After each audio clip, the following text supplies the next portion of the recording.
Welcome back to Living Clean, everyone. Today we are going to be making my favorite homemade granola.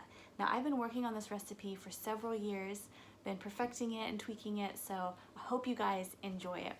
The first thing we're going to get started in is the base recipe, and this is something I love about this granola recipe is that it's a good base, and then you can add on different flavors and options that you like. At the end or in this part here, if you want to put in like fruit or something, you would add that after baking it. But there's so many different ways that you can spruce this up to your likings. So I'm going to show you some of the ways I do it. I'll show you the base recipe first and then some of the ways that I spruce it up for our family, how we like it. So let's get started. The first thing you need are some oats, of course, and these are organic rolled oats that I purchased from Azure Standard. I love all their products, they're so amazing. We eat only organic here, so it's really important that I get high quality organic products. And so actually I have a 50-pound bag over here on the floor that I need to get into buckets because I just had our drop day the other day. But I'm so excited because I was out of oats and now I have plenty to last for a couple months at least. So you're gonna need 6 cups of oats. I already have this measured in here. This is just the base recipe, 6 cups of oats. And then for me, nuts are a must. So this, it could be an extra in your book, but for me, nuts are a must. So about a cup of nuts. Then I really enjoy this desiccated coconut, kind of hard to see here in the light, but desiccated coconut, or you can do those big coconut flakes, whichever you prefer. If you're doing the big coconut flakes, you would adjust, you would do more coconut than what my recipe calls for, but for me, I do about 3/4 a cup of coconut. And these are really fine, tiny flakes, like little snowflakes. Okay, gonna add that in. Next, we have a little bit of salt. This is really important because you want a little bit of salt to go with your sweet, and it really actually helps balance the flavors. So we're gonna just do like a scant teaspoon of salt. We'll get this all worked in as well. I also get my pink Himalayan sea salt. I get that from Azure Standard as well. I buy that in bulk, so I know I always have plenty on hand. And I'll leave a link in the comment section below so you can see all the cool stuff that they have. But we have our nuts, we have our coconut, we have this. It's almost done, guys. Let me go get the coconut oil, which I have melting. You need a cup of coconut oil. And I have it melting over in the stove. Let me go grab it. We're just gonna pour it over. And then we'll add just a couple more ingredients.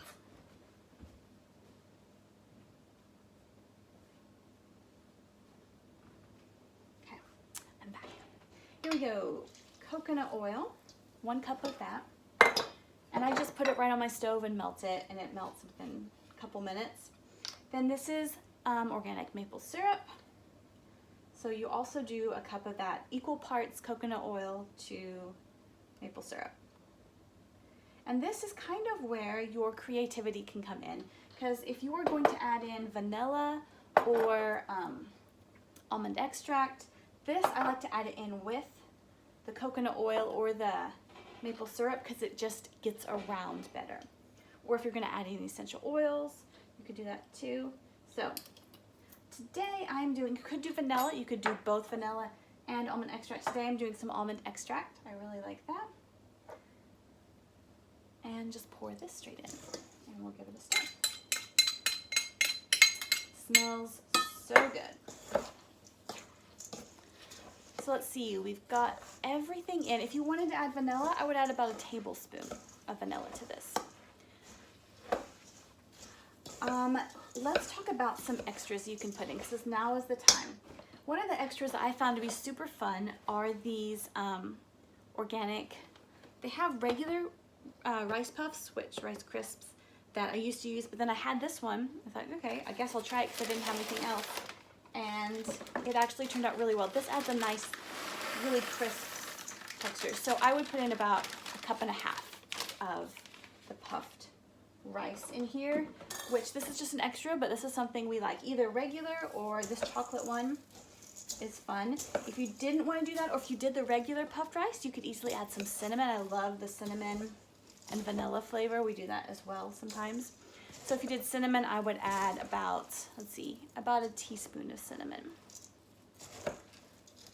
A teaspoon to a tablespoon. Honestly, it depends on your taste, because if you like a really big flavor of cinnamon, then you might want more. So let's see.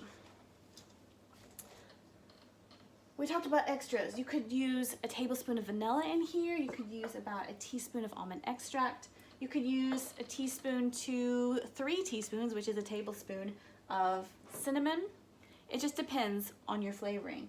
I've made chocolate granola with this. I've made chocolate peanut butter, where you melt the peanut butter, maybe like half a cup, and mix it in with the coconut oil and the maple syrup, and then just kind of get it all together. So good. There's so many different ways you can do this, but this is the recipe I'm doing today.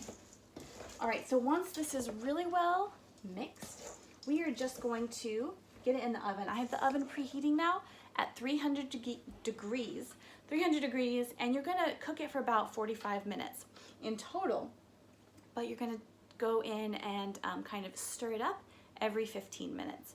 So nothing's burning. You just want it to get nice and dry, but you don't want it to be like crunchy and burnt.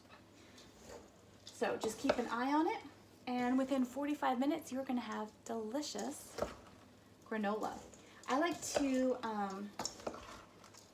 keep mine in a big, I have a gallon size jar that I like. So this is a half gallon size. I have a gallon size jar that I like to keep it in, and then we just pour from there and use it until it's done. Could last up a couple weeks, could last a month, depending. This will make about a gallon size jar worth of granola. So let me see. Oh, I forgot to mention, I put it on a parchment lined baking sheet. That's just gonna make cleanup really easy, nothing sticking to the stainless steel pan that I have. So, hold on, there's something on the countertop. We'll just lay it out right here.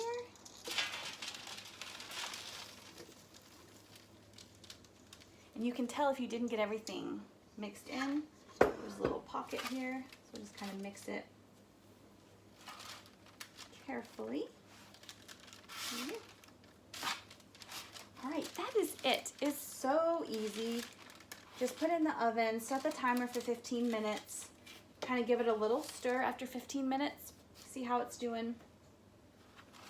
And then once you take it out of the oven, make sure you let it cool completely before you put it in your jar or your plastic bag or whatever you're putting it in. Make sure you let it cool all the way, and it's gonna be nice and crisp. If you don't, it'll kind of retain some of that moisture and it won't be that crisp granola like.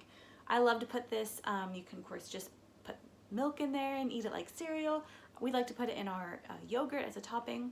So good, so delicious, so many different ways to do it. So give it a try, let me know how you like it, and I'll put the links to the different things that I used, and I'll put the recipe in the description box below so that you'll have all that and you can easily copy and paste it. But I will see you guys next time. Hope you enjoy.